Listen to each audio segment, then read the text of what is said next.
News 18 India।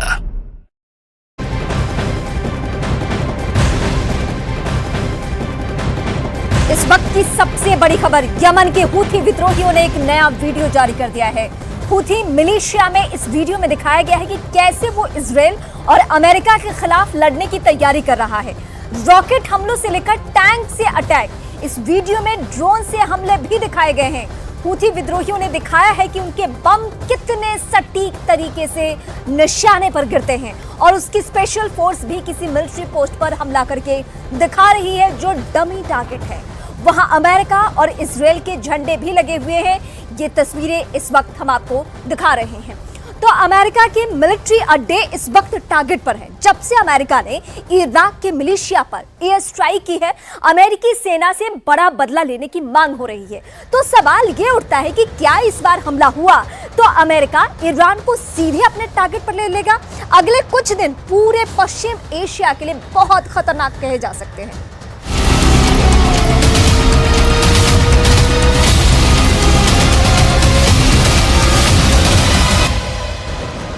एक video Yemen से आया है।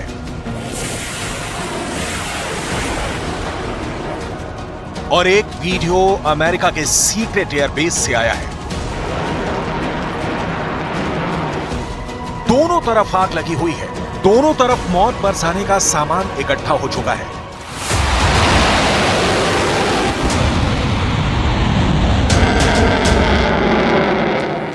इन दोनों में पहले यमन से आए हूथी विद्रोहियों के वीडियो को देख लीजिए।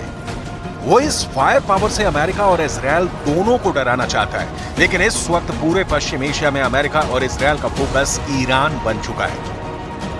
बाइडेन की सेंट्रल कमांड एक्टिव हो चुकी है। सीक्रेट एयरबेस से लगातार रात में उड़ान भरी जा रही है।